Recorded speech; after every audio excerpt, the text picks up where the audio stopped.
Hello everyone, it's Carolina. Today I'm going to talk to you about the mainstream topic of 2020, coronavirus. I'm pretty sure you all know tons about this topic as we all have dealt with it no matter in which part of the world we are, which is crazy, isn't it? It is the first event in the world's history that is able to disrupt every industry in every single place of the world.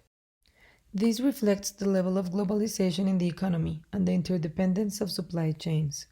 Follow me as I analyze the effects of COVID on each of the steps of the supply chain, look at the ongoing solutions that are being implemented, and conclude on the takeaway lessons this epidemic should leave us for the future. Before COVID, manufacturers followed lean manufacturing principles, looking for low-cost supply and minimal inventories, concentrating their operations in low-cost labor countries such as India and China.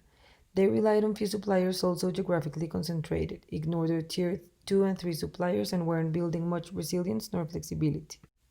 The outbreak of the virus came unannounced during Chinese New Year, unleashing panic in the consumers.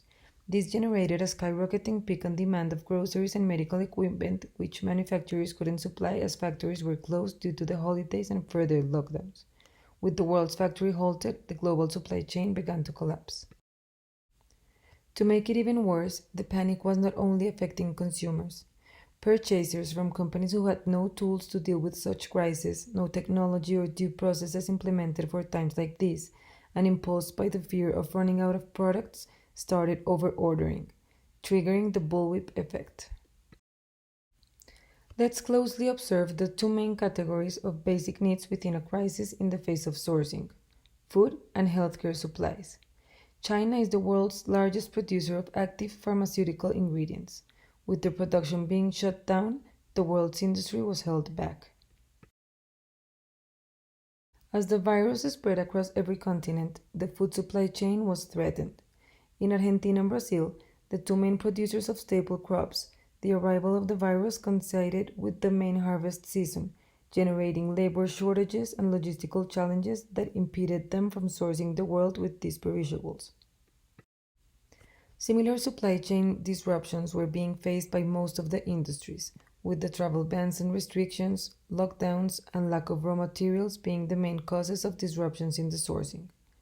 This was aggravated by the tendency of relying on single or few suppliers for vital processes. This lack of flexibility in their supplier base caused manufacturers to struggle, as even after the lockdowns were lifted, medium and small companies were running out of cash, being forced to cease operations. Travel bans and quarantines in the midst of the world's largest human migration left the main cities without their workforce in order to resume operations. Shortages in supply versus peaks in demand, sudden lockdown measures, the lack of manpower, the risk of contagion, the closure of major arteries in cities, and international shipping restrictions posed challenges to companies and governments trying to deliver medical equipment and groceries. So, what are the differences between the companies that have managed to survive with those who don't? Their strategy and use of technology. Successful companies have implemented supply chain risk management strategies. They were already building flexibility by diversifying both in suppliers and in their geographical location to minimize risk. These companies had already mapped their supply network as far as their tier 3 suppliers, making sure they were not depending on highly vulnerable companies on key components of their productions. They have an overall flexible network, allowing them to respond faster to tough times. Successful companies have leveraged their technological investments to deal with this crisis. Companies like Alibaba have harnessed their digital logistic platforms to be able to respond faster. In less than 48 hours since the outbreak went public, they were able to reopen manufacturers' plants in over 58 cities during Chinese holidays to provide medical supplies. The also Chinese company JD.com, in order to source supplies to locked cities lacking manpower, shipped smart vehicles to the border of Wuhan and operated them remotely to deliver goods to hospitals and groceries to people. They also implemented the use of drones to deliver to remote villages in need. Other technologies, such as blockchain, have proven to be very successful. By being able to certify the origin of products, such as medical protective equipment, they can rule out counterfeit products.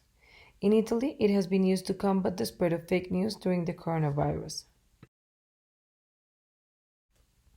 In the planning phase, cognitive technology, a combination of big data and AI, has helped companies in making quicker decisions based on real time and predictive changes in supply and demand, becoming a great tool to develop agility.